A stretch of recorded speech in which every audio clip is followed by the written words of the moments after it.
Those who fail to learn from history are doomed to repeat it. Now that can go for world politics, that can go from football, that can go to a personal level. If you do not realize what's happened in the past, either to yourself, to the program, to the world, if you forget those things, they will happen again. Don't let those things happen again. Remember the past to build for the future.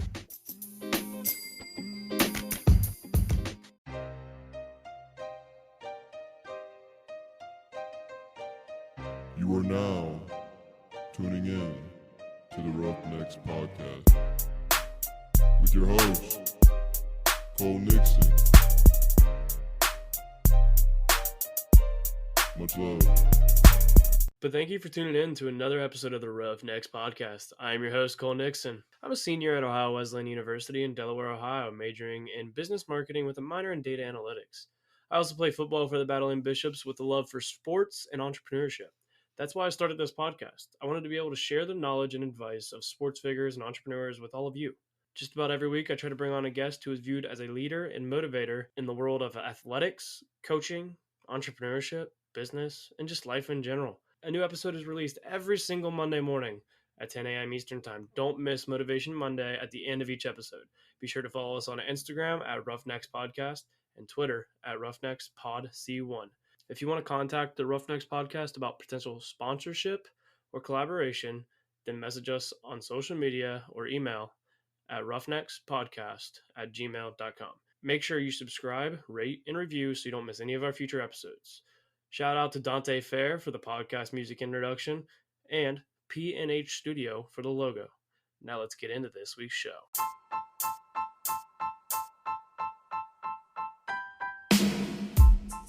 Joining me this week for episode 19 is a very good college buddy of mine by the name of Hunter Coil. Hunter was one of the older guys from a group of college buddies that took me in when I was just a freshman and made me feel welcome when I first came on campus as a little guy. He's a hardworking person and will be sharing some very positive and inspirational information throughout this episode. Hunter is currently a voluntary assistant for Ohio Wesleyan University football team, so in a way, he's basically my coach. To me, he will always be a good friend. Here's my conversation with my friend, Hunter Coil.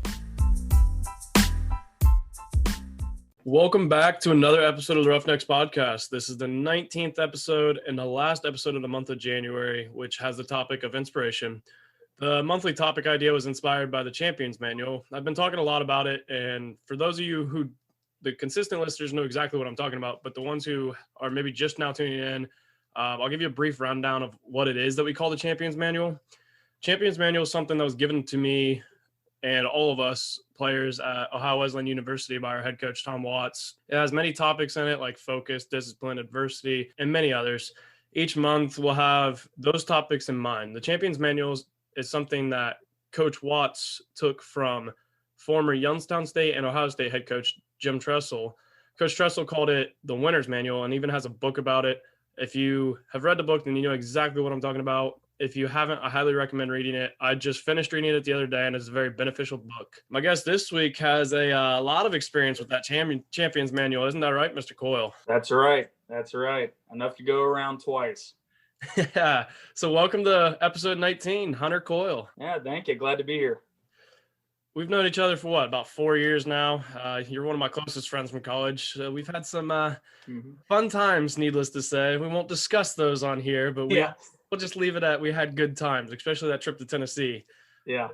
And I will say that you do have the best taste in music, in my opinion, compared to the other rooms or parties that we hung out at, because, I mean, everybody always gave you shit, but, I mean, I know me and Krusty loved it. So you have good taste compared to what everybody else says. I dabble in a little bit of everything. Exactly. I dabble in a little bit of everything. So just to start, I always like to start each episode. Give us a little background on yourself. My name's Hunter Coil. I come from a small town about 45 minutes south of Columbus called South Solon.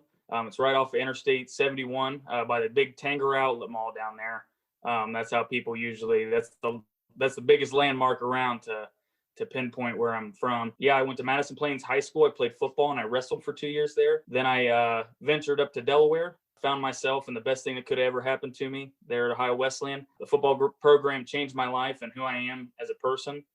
I'll never talk bad about it. I'll never naysay it. And I love everybody who's come through there and has come out of there, and especially the coaches and all my friends, just like you. It was a great experience, and I wouldn't trade it for the world. So what ultimately made you go to Ohio Wesleyan compared to like some of the other schools that are around? That Ohio Wesleyan was not the first school that I visited. I actually went to I got a letter of interest from Cornell, like the Cornell. I was surprised, and so were my parents, because I mean, I was not a book smart individual in high school. I skated by. So I went to New York. I took a visit, and I was in a group of about 50 to 75 guys and their parents. And I tried going up and talking to one of the coaches afterwards, and he kind of just said, "Thanks for coming." And that was back when I was in good shape. I wasn't what I look like now. Yeah, I was like, well, I definitely don't want to go to a big school, especially one that prestigious. I don't know, kind of scared me, I'm not going to lie. But then I went to Lake Erie College, and I took a visit there. They're Division II. I think they're NAIA, I think is what they are. Yeah, I went up there. I took 2 or 3 visits. I liked the atmosphere up there, but one of the major things that like turned me away from them was that they actually shared their stadium with the local high school team, which I thought was kind of odd. But I mean, circumstances arise, and schools do what they do what they have to survive. But I ended up going there 3 times, and then I found out about Ohio Wesleyan. I didn't even know anything about Ohio Wesleyan. I never heard of it before, but I stepped on campus, and man, it leaves me speechless, because compared to the others, I mean, Cornell was nice and historical, but Ohio Wesleyan, it had that small town feel that I'm sure everybody who's gone to Ohio Wesleyan or is at Ohio Wesleyan right now has talked about. But it was like the perfect size for me, because I mean, I came from a small high school. I graduated with 96 people. I knew every single one of them. I knew their parents. I knew their families. Yeah, I came to OWU and met Coach Formaz, who was previously an O-line coach there. And yeah, me and him hit it off immediately. Yeah, then I got to know Coach Watts pretty well. I applied. I kept on going on visits, came on a couple game day visits with my parents. I was working at Kroger one night. I worked in the meat department, so I was slicing up ground beef and steaks and fish and everybody for everybody. And I got a phone call, and it was from Coach Watts. And I was like, well, I better take this. Maybe something happened with my application. And I get the phone call. He's like, Hunter, what's going on? I was like, not a whole lot, just working. And he's like, well, I'll keep it short and sweet. How would you like to come play for Ohio Wesleyan? And oh man, I almost passed out in the freezer. It was crazy, but he said that. I was like, this is where I'm going to go. So yeah, that's how I ended up there. But yeah, it was the greatest thing that ever happened to me. It's crazy because like I look at it too. It's like one of those campuses. I mean, I probably the same with anybody who goes to like schools that they fall in love with. Like it's one of those where you walk on campus and you just like know, like you're just like, I love it. Like this is awesome. This is what I want. That's the thing. I mean, I went on those visits and I got offered from Coach Watts to come up and be on the football team. And my mom was like, well, don't you want to visit more schools? And I was like, not really. I was like, I want to go there. I mean, if I called her today and I asked her what I said in that conversation, she'd tell me that. Luckily, it was the right choice for me personally. So, but I completely understand what you mean by having that feel. I mean, I stepped on those brick pavers on the J, and I was like, this is home for me. Exactly. I felt the exact same thing. Would you recommend somebody going to play D3? Like if you don't get those, everybody wants to be a D1 athlete, but sometimes I think D3 gets overlooked and like gets almost like I don't want to say a bad name or like a bad representation, but like people don't find it as prestigious as I guess is, and they don't feel like it's as like recognized. I don't know exactly how I'm trying to put it, but do you know what I mean? Like, would you recommend someone going to play D3 if they have that passion for football? Oh, absolutely. I mean, people consider success and like recognition factors in sports they play. And I mean, yeah, of course, everybody has dreams of going to Ohio State or LSU or USC, you know what I mean? All those big schools, because everybody wants to be the shot caller. There's absolutely nothing wrong. I mean, we don't have games on TV. I mean, we don't have labeled buses. We don't have the Ohio Wesleyan bus traveling to every game. I mean, that just the atmosphere alone. I mean, we do the Bishop Walk, And I'm not sure if you've gone over that. I mean, we start on one side of the campus and we march to the other side to the stadium. And I mean, there's people. I mean, we stop traffic in the middle of town. It's And you got people honking at you, like people who aren't even going to be at the game, but they're honking at you as you're walking across the street and exactly. stuff. Yeah, it is one of the crazy feelings that you get when you're doing that. Because I'll never forget my first Bishop walk when like the coach, like, you know, you got the interns that go down and they walk out in the middle of Sandusky and stop traffic, and you're just like, oh, this is like happening. Like it makes you feel like you're a big deal. Oh yeah, I got goosebumps talking about it right now. I love it. I love that stuff. Yeah, I mean, as far as D3 versus every other level of play, for me, it was all about the relationships that I made. I'm lucky enough and have the opportunity to come back and be part of the program after I graduated. You would think that after going through it and after graduating and after having a little bit away from the school, that you'd be like, that's enough for me. Just like high school. I mean, everybody that graduates from high school and plays ball, going to Friday night games, it's not Friday Night Lights like you think it was going to be. It's not the same. You kind of dread it more than anything. But stepping back into the campus and now on an opposite side of the coin as a coach, or a voluntary assistant, I should say, stepping back into that light, it feels the same. I still get juiced for practice. I was one of the guys who absolutely loved to practice because I love shooting the shit. I love messing with guys. I love messing with the D line. I'm an offensive lineman. There's nothing better than just going up to Joe Urick or Chicho and just smacking him on the head and saying, better luck next time, you know?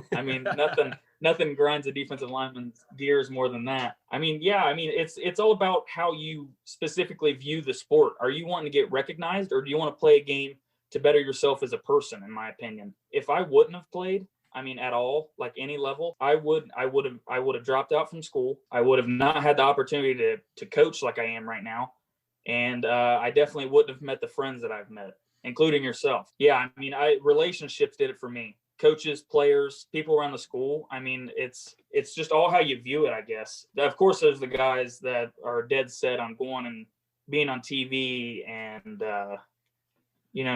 playing Big Ten championship and trying to win the natty. And it's just, I guess it's all personal opinion, but I wouldn't look down on D3 football one bit. Our conference is super competitive. The majesty of it. I'm sure you've talked about how we play Wittenberg and we play for the skull, and which we can't call it that anymore. No, that's politically incorrect or whatever.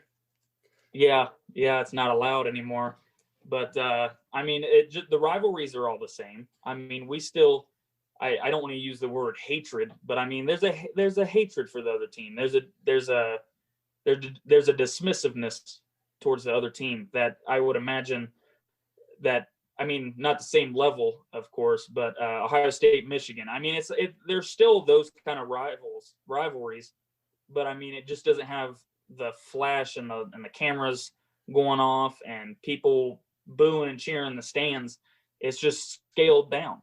And I think that at the D3 level, I think that helps a lot of guys, because a lot of guys come in to no matter what level and think they're a world beater. You could have been hot shit in high school, but you step on the field with athletes from Florida, California, Texas, anywhere, and you realize that you're in for a rude awakening. It's that plain and simple. Yeah, I think that's where, especially, I thought I could go play at least D2, and then, you get to the D3 level, and all of a sudden you're like, oh, there's some pretty damn good players here, too, and I'm not as well as as good as I thought I was going to be. It's crazy that, there's a lot of talent at the D3 level that does get kind of overlooked. Some of them, we've played with kids who could play D1. Like Trone, he was a D1 player. Things just didn't work out for him, but we've played with people who, absolutely, and against people where you're like, why are you playing D3 football? But so you just get overlooked, and that just shows don't give up on it, because there's still that D3 there. There's still D, if you don't get that D1, there's still D2. It's the same thing. You have the chance to still go play and prove yourself, and you never know what's going to happen. Yeah, absolutely. That's why there's multiple levels of collegiate football. not everybody's made for D1. I mean, honestly, it's like a ladder. I mean, you ultimately, I don't want to shy anybody away from shooting for the top, but I mean, there are steps down from it, and that's not a knock on you for going lower.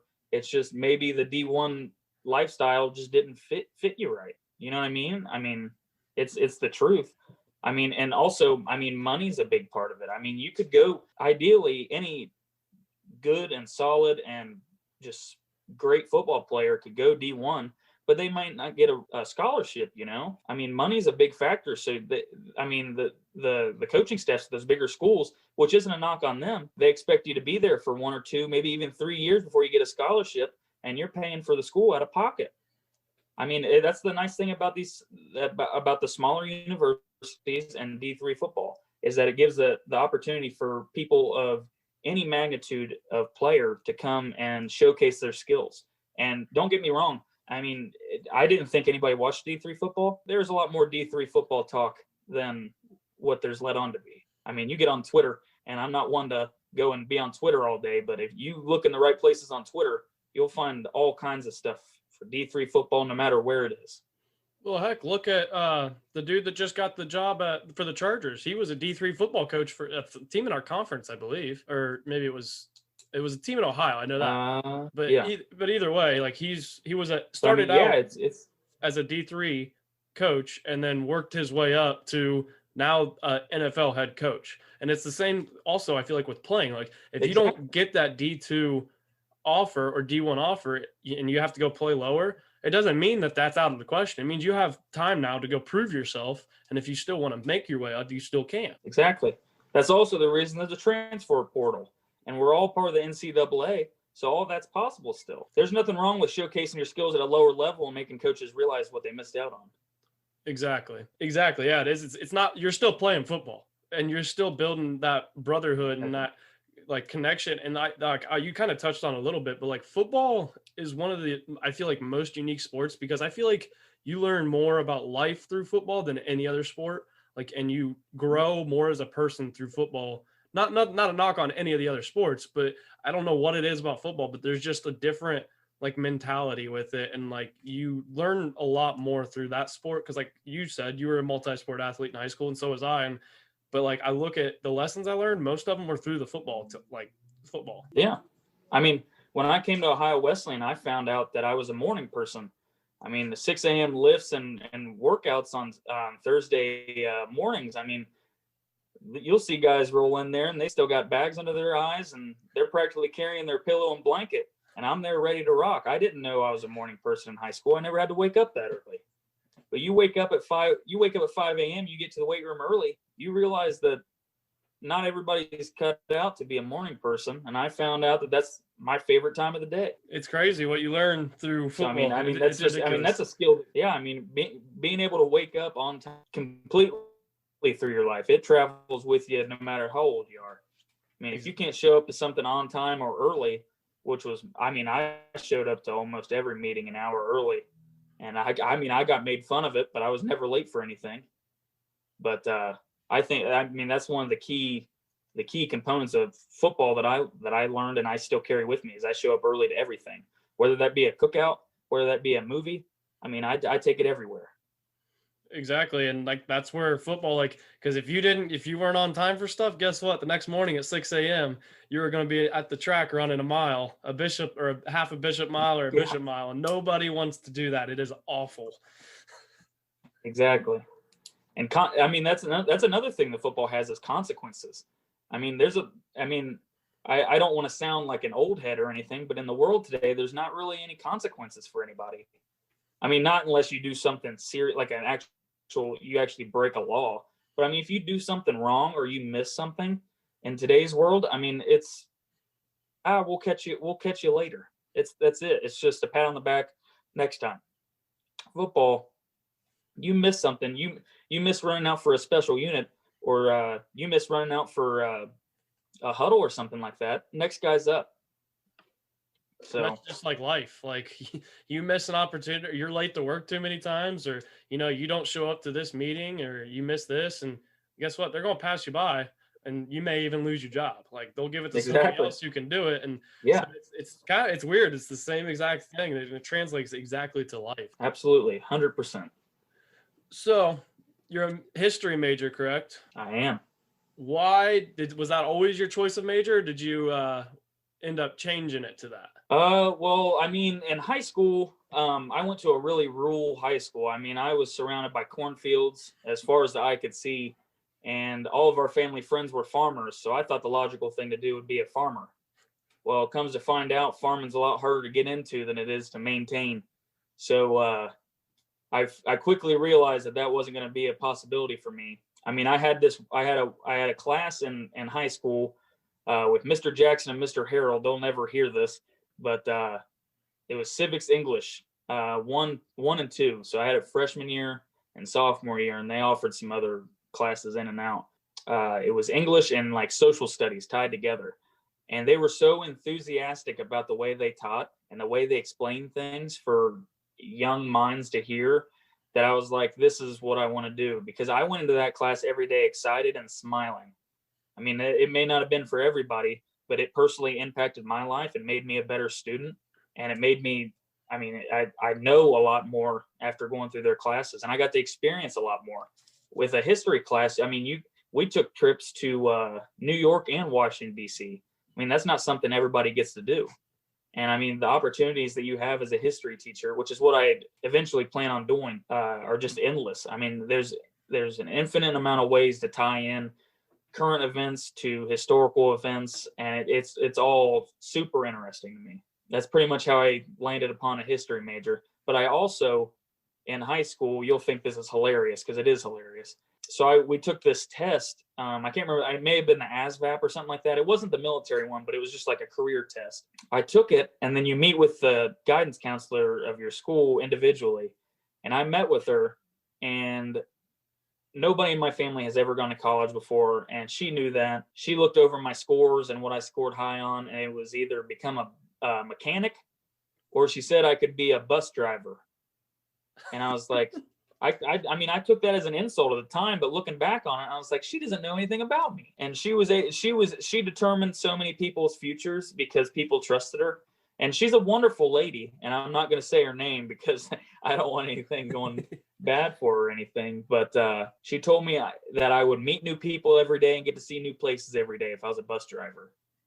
And I mean, there's nothing wrong with driving a bus, but it just wasn't for me. And it wasn't what I saw for my future. That's crazy that now look at you. You graduated college, you're helping coach, you're going to be a history teacher. It's crazy how like you can use that kind of stuff too as like motivation to like you said, it was kind of an insult because you're like, I'm better, you're better than that. Like they don't know you, they don't know what's inside you. So that's like kind of goes to show like you're the one who knows like what you want to be, where you want to be. You may never get it, but there's nothing that says you can't go try to be it. And exactly, again, out like you did exactly the opposite of what she probably thought, and it worked out great for you so far, I'd like to say. Yeah, I mean, I don't want to sound like I'm patting myself on the back, but I mean, it's the truth. I mean, I hate to brag about myself because I don't normally do that. Yeah, I mean, I couldn't have said it any better myself. I mean, you take. I don't want to say it's a bad thing, but the wrong things that people say about you, and you can flip them on your head and make the greatest thing ever come out of it. You kind of touched on it. It's kind of crazy how I look at a lot of people, like, we're college kids, and I have a handful of my friends who are going to be history teachers. And a lot of them usually say, like, people who want to be a history teacher, it usually stems from because of this teacher I had, like this history teacher that I had. Like, it's crazy how that works out because like my high school, we had a history teacher. He was our defensive coordinator too. Crazy dude, had a lot of crazy sayings. Like one time I got an interception in a game and I came off to the sideline and he goes, "Heck of an interception, Richard Nixon." And I was like, wait, what? Like, or no, that's not what he goes, "Heck of an interception. That's some Watergate shit, Nixon." And I was like, what? That's when you just throw up double peace signs and you go, "I'm not a crook." He always said that to me every day before practice. He'd always mess with me. That's hilarious. Our German teacher, she had a couple of her of other German teachers from Germany. They were here, and she was like showing them around the school, and she's like right down the hall from this teacher, and she takes him. She's like, well, I'll take him down to Warrington's room because he's a good teacher and stuff. And I guess she walked down, and he's standing on his desk with using a ruler like it's a gun, like showing a war, like something that happened in a war. Like that's how history teachers are. And it's crazy, like what you really look at. A lot of history teachers have left a lot of like positive things on a lot of their students. I think more so than a lot, because like it's a little more interesting than what's 10 times 20, like math, or okay, why is this a verb, like little things like that. But it's crazy what history teachers can do. Yeah, I mean, I don't and I don't want to take away from any of the other subjects or disciplines, but I mean, history, you're able to follow it with your finger or a pencil or your eyes. You're able to actually read what actually happened. And although sometimes it may be wrong or miswritten, but you know for a fact that these events took place at this time. And I mean, with a lot of other subjects, I mean, science kind of ties in with history. It's very history based because of when the stuff was founded, but that's beside the point. But like math, I mean, I went through math in college, and I would always ask, but why is it like that? Wanting an explanation. And the teachers sometimes wouldn't be able to give me an explanation. And that's just how my mind works, is that I need to know a reason why, or what led up to this to cause it to be this, if that makes sense. I mean, it's just history. I don't want to say it's easier to explain, but it is, for me, it's easier to explain and comprehend. So what grade do you ultimately like want to teach? Do you have a grade in mind, or like a rough idea of like what kind of school, I guess? I definitely want to teach high school. I don't think I could handle the constant questions from little kids. And it's great. There's a broad range of subjects and styles that history can be taught. Like, I mean, down to the rudimentary stuff in elementary school. I mean, just the basics. I mean, America was founded by pilgrims, Thanksgiving, although that isn't really politically correct right now. Like that kind of stuff. I mean, everybody remembers going through elementary school and learning about that kind of stuff and being obsessed with pilgrims or Indians or cowboys. And it's just, it has a lasting effect that a lot of people overlook. It's just, I would almost say it's part of the subconscious. But yeah, I couldn't deal with the constant questions and the constant pampering of small kids, for a job at least. I mean, I love little kids outside of school. Yeah, I mean, high school is like my bread and butter. I mean, the kids are old enough to understand some of the jokes that you have. They're a little bit, I wouldn't say they're more respectful, but they handle criticism a little bit better than little kids. And like, you can actually like engage with them a little bit more, and they actually understand what you're saying. So is that the same with coaching? When you go, like when you're, more into your coaching career, do you want to stick with the older people, or do you want to you want to do younger too? Or like, what is that the same with coaching as it is with teaching? I mean, I don't even know if I consider myself a coach right now. I haven't been a part of any game planning or anything on my end. I've done a little bit of recruiting, and of course we've gone through practices and film breakdown, stuff like that. Ideally, I'd like to stay with older individuals, kids, young men, however you want to say it. I wouldn't shy away from coaching my little kids' flag football team or baseball team if that ever comes to fruition in my life. But I mean, the only reason I would say older individuals is because I want to make a career or a job out of it.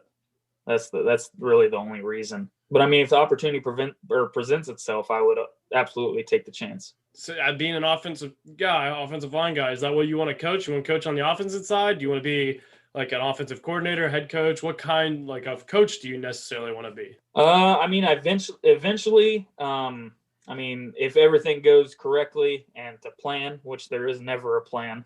Plan's always good as shit. I would, yeah, it's true. I mean, I would love to be a head coach eventually somewhere. I have a lot of learning left to do. I mean, personally, on my end, as an offensive lineman, I mean, I worried about my position and what my position did. I mean, there was no broader concepts. I didn't know what routes the receivers were running, what steps the QB was taking. I didn't know it. You know what I mean? It's just, there's a lot of knowledge to be learned, and I'm still very young in my coaching career, if that even comes to fruition. So I would love to be a head coach eventually. O-line is what I know, technique wise, mindset wise. It's easier for me. It comes to me more naturally since I've been a part of it for close to 8 to 10 years now, with many different styles. Yeah, ideally, I'd like to be a head coach at some point in my life. Where did the inspiration for coaching come from? Well, I mean, seeing the amount of effort that the coaches at Ohio Wesleyan put into our game plan and how serious they took it, because I've been a part of programs where things weren't taken very serious, and just seeing the level of stress and the seriousness that they put into their jobs, it really swayed me. I came back to OWU to try to be a recruiting coordinator somewhere, but I figured out that especially I guess I picked the wrong time to get into that. With COVID and everything, it's kind of hard to talk to people in person. Yeah, I mean, it's the coaches from OWU, and of course my dad. My dad was actually on the coaching staff in high school my junior and senior year, and he coached us in little league and flag football and stuff like that. So I would say my dad more than anything, because I grew up in that mindset and that lifestyle, but also the coaches at Ohio Wesleyan also had a huge impact on that. Was it weird coming back, being on the other side of things, not being a player and being that coaching figure, especially with people like me and other people that are still on the team? Was that weird? That's the only thing that is weird about it. Everybody in the coaching staff made it the transition. That's what I'll call it, a transition, for me to come in and help with the team flawless. I mean, I didn't feel like I missed a beat at all. But once you guys got back on campus and we actually started having practice and interaction with you guys, it wasn't really that tough. I kind of stressed about it because I was like, well, you guys have been with me through my best and my worst, and we won't go into that. But like that could be used against me or towards me, and I was kind of worried about it if I struck you guys the wrong way or rubbed you guys the wrong way. There's been no instance of that whatsoever. So, I mean, it couldn't have been an easier transition into this side of the ball or this side of the game. So, yeah, I mean, it's one of those two. It almost, I feel like coming from my side, looking at it, it almost makes it easier. Like if you did, get on us, yeah, we're going to get pissed. Cause like, it's weird. Cause we're like, why the hell are you telling us what to do? Like, we don't take, I don't want to say it badly, but we almost don't take you as seriously. But I feel like we get over a lot faster. We let go of that grudge. Cause like, I know I lived with Teddy, and we would butt heads when he was doing the coaching thing while he was like his senior year. And but like, it was a lot easier because, it's like a brother, like you're going to butt heads. It's going to happen. But I don't feel like the grudge, like, oh, I hate that coach, or, oh, like, not that like you hate any of your coaches or anything, but like I feel like sometimes you hold on to it, or you just automatically assume that they have it out for you or something like that. I feel like it's a lot easier to let go of that, like let go of them getting on you, because you're like, and I feel like also too, it takes a little bit to where you're like, oh, like maybe they're getting on me for a reason, like I messed up or I'm doing something I shouldn't be, or like they're pushing me doing their coaching job. So I feel like it helps a little bit with the grudge with that being a little bit friends. And you also, like, not that this is you, but like sometimes too with that, you have to learn where to draw the line. Like, yes, we are still friends, but I'm now like, I got to be professional about it. And I feel like that's a hard thing too to handle. I mean, I would also go to say that there's a level of respect that you have for somebody that comes back to coach for the same school that they played for. Cause I mean, when I was in school, we had Prawl, or Coach Prawl. We had Mason Tomlin. Yeah, I mean, we had guys like that. Those are the only two I can think of off the top of my head.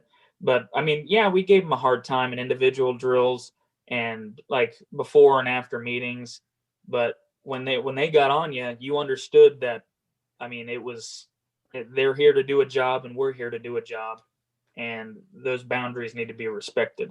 At least that's how I experienced it. I didn't want to sabotage their careers just because I was a young, dumb kid in college thinking I know better than somebody that just graduated. It's kind of crazy too. You look at it, kind of goes to show, like you talked about, you going back to the same school that you played for and helping coach like right after. Because you look at how many people, like in my 4 years, we've had Tomlin. Now I didn't play with Tomlin, but you learned real quick who Tomlin was, and then we had Prawl, Roger, even Teddy, you, Roger. like, it's almost like I played with half the staff. It's weird because you look at it, you're like, Yeah. a year ago, 2 years ago, I was playing with all these guys. Now they're my coach. Like, but it goes to show, like, how I don't want to like give a big praise to Ohio Wesleyan, but I am, because like it goes to show like how much that school means to a lot of like everybody. Like, you want to come back and you want to help that school. I mean, for the people who didn't have a chance to go to a 4-year school and actually live on the campus and be immersed and take part in football or clubs or anything like that, when you live somewhere and you eat, you breathe, you sleep, you drink, Ohio Wesleyan, I mean, it's hard to transition back to a quote unquote normal life. I mean, when I graduated and we went home right after spring break this past spring, I struggled adapting to living at home with my family, because I mean, I got both my parents, and I got 2 younger brothers and a younger sister. And I mean, our house isn't a mansion or anything, but it's being around them for more than a visit anymore was tougher. And that's nothing against them. I just wasn't used to it. I was used to having my alone time. I was used to being able to control when I wanted to be around people, when I wanted to lay around in bed. I was also worried about coming back to Ohio Wesleyan because I thought that if I came back, people would view it as me just like trying to stick around someplace that felt familiar. Like I wasn't going out of my comfort zone. And I'm pretty sure I had conversations with my mom and dad about that. And I found out that wasn't the case at all, because if it was easy to do and come back and be part of the coaching staff, then everybody would be doing it, if that makes sense. I mean, if things are easy, people are going to want to do it. And it hasn't been easy. I mean, I work full-time jobs and come and coach. It's not like I'm just coaching and that's it. And that's not to brag on myself at all. That's just my financial situation. But yeah, it's been the furthest thing from easy trying to balance that. That speaks tremendous praise to the kind of atmosphere that the coaches and the school itself has built around the football program. 100%. I'll ask you this before I ask you a couple final questions. If you go back in time, since you just graduated, if you could go back in time and tell yourself one thing as a college student, what would it be? So for any college students now or future college students listening, what would you give them for your advice? Personally, it would be don't hit the bottle too hard. I mean, we kind of touched on it at the beginning and a little bit throughout, but yeah, I had my spells of drinking a little bit too much, and it kind of set me back a little bit in the classroom. I would definitely say know where your priorities lie. Make sure those are focused upon. Set goals for yourself. Make sure you're able and coherent to follow through with those goals. It's funny because I look at it too, and like I almost like that freshman year, especially, you learn like you're at college. Oh, I want to go party. Like I want to, like, you want to go do all that, and it's learning to deal with those temptations, and sometimes saying, you know what, I can't tonight, or I shouldn't. I know I can't. Like I shouldn't. So, and because it, like you said, you dug yourself in a hole, and I've done this. I did the same thing. Once you dig yourself in that hole, it's harder to get out of it than it is to dig that hole. It's easy to dig the hole. It's hard to get out of the hole. Yeah. It's not high school turning in makeup work. When you screw up in college and you spend almost all your time drinking and hanging out with your buddies and not doing schoolwork or your homework, it's not that you just go to the professor or the teacher and you say, hey, here's my assignment I didn't turn in last week. They won't accept it. Mm-mm. And that affects your GPA, and your GPA, the way it's weighted in college, it doesn't bounce back. It's not instantaneous. You gotta, it's tough. That's all I'm going to say is it's tough. And I made the mistakes firsthand, and I wouldn't want to put that, I'm going to call it evil, because it did kind of hover over me like an evil spirit, but I wouldn't want to put that evil on anybody. I mean, there's a time for having fun and celebrating and drinking and having fun with your buddies and going out to the bar and stuff like that, but it all has to be in control. Yeah, because I'll never forget the one time, we have, what was it? I think it was Blackout Tuesday or Friday, one of the times. And, the biggest party night on campus, really, when we all, our last day of classes before exams. And I realized I was so far behind in this class. that I had to study. It was like the 2 days later I had that exam. So I knew I had to study, and I knew because I had to get a certain percentage just to pass the class. And instead of going out, I stayed in and studied, which people laughed at me and gave you crap, but it's that knowing that, I have to do this. And it's knowing to make that choice for your future, because the partying will come in the future. You can do that more in the future. Yeah. Your grades and that degree could slip away real quick, and there goes part of your future. Exactly. I mean, your degree is your investment. You're investing in yourself. I mean, no matter whether it's $1,000 a year in tuition or $20,000 to $30,000 a year in tuition, I mean, the risk just gets greater the different schools you go to. So, I mean, you need to take that investment seriously. Like I said, I didn't at first. At least the first 2 years, I didn't. I spent my time partying and not paying attention in class and stuff like that. And I paid for it in the end. I had to play a big game of catch up. And luckily, I eventually caught up. I wasn't anywhere where, excuse me, I wasn't anywhere where I wanted to be. I was able to make it, and I'm glad I did. But there's definitely a time and a place, and you have to set your priorities straight. That's the advice I would give the listeners. Final few questions before we get into our final segments. Who is your biggest inspiration? My biggest inspiration, I would probably have to say my mom and my dad, my parents. They've been through a lot in life. Now they may be younger. I mean, they had me right after they graduated in high school, and they graduated in '97. I mean, the fact that they were able to balance getting their life started, a house, kids, insurance, phones, because I mean, it's the amount of stuff you have to worry about as an adult compared to a child is just, it's insane to think about. But the fact that they were able to do that, and they were able to produce me, even with all my flaws, I turned out to be pretty decent, is what they say. But they're my biggest inspirations. I mean, I talk with them weekly. My mom sometimes a little more. I'm not afraid to say it. I'm a mama's boy. I call her whenever I have problems, and I call her to vent. Just the trials and tribulations that they've been through. I mean, it's like something out of a book, the stuff they've had to deal with. It's insane. So I mean, I look up to them continuously. They may not feel like it that I do, but I do. I'm very grateful to have them as parents. So I asked you about the whole, if you could go back and tell yourself one thing in college, what about if you could just go back in life, whenever you want it to be, and you could just tell yourself one thing, what would you tell yourself? It would be in college, and it would be, that's a tough question. I'm not going to lie. I would just say focus. I would reassure myself that my younger self, or my past self, however you want to say it, that what you want to do in your heart. You just gotta follow it. Because I mean, my freshman, sophomore year, I spent a lot of time bouncing back and forth on ideas of what I wanted to major in and graduate with. And I knew all along it was history and history education. And I would just tell myself to be sure of myself. So I like to talk about the importance of goals sometimes on this podcast, and having something to strive for. So what are the goals of Hunter Coil going forward? The goals for me going forward, I would like to ideally be a part of a coaching staff, whether that be here or somewhere else, and have a substantial impact on players' lives. I would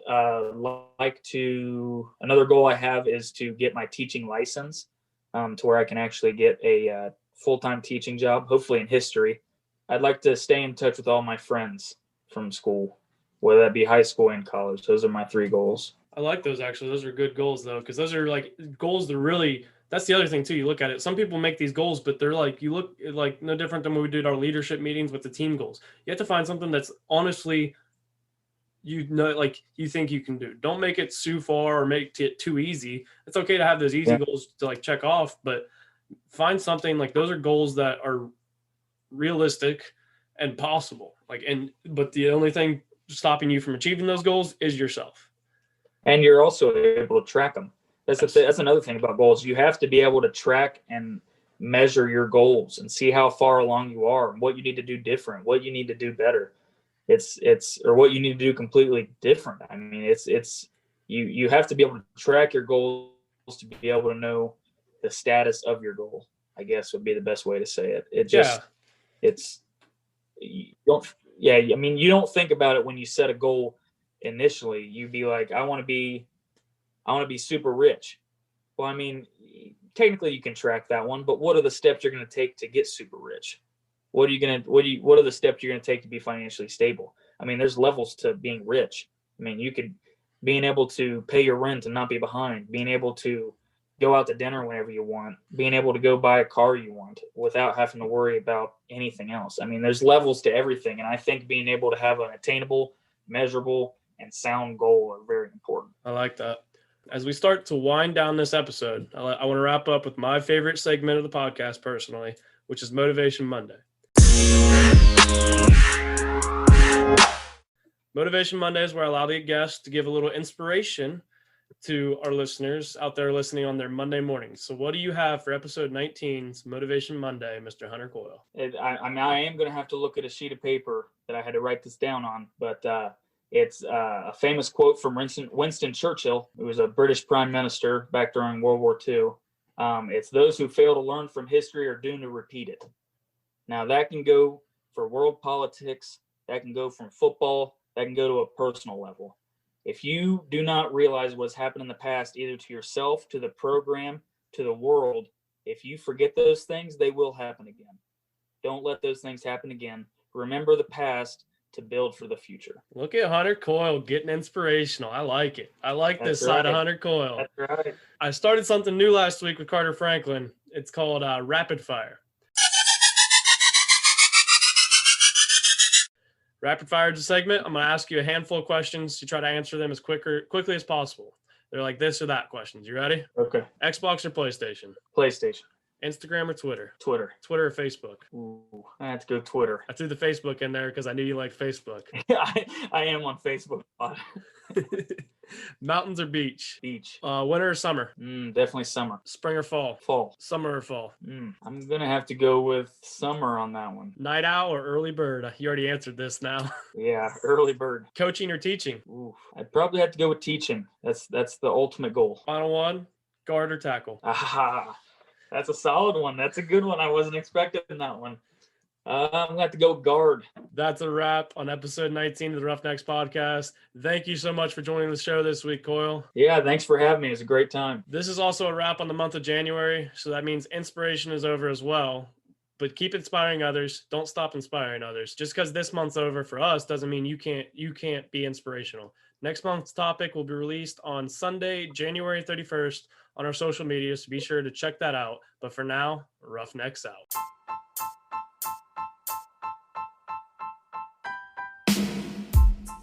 What did I tell you? I told you that Hunter was going to have some inspirational stuff to say. A new perspective to everyone out there listening. There are many younger people who listen to this, and sometimes the older guest may not exactly understand what younger people are talking about. But someone like Hunter is in our shoes and shows us that despite dealing with everything that's going on in the world, you just have to keep pushing, and eventually you will come out on the other side. Hunter gave some great insight that is worth listening to. As always, be sure to follow the podcast on Instagram at Roughnecks Podcast and Twitter at Roughnecks Pod C1. You may even start to see the podcast on TikTok in the near future, so stay in tune for that. If you want to contact me, then you can message me on our podcast socials or email at roughneckspodcast@gmail.com. But for now, you know the deal. Until next week, Roughnecks out.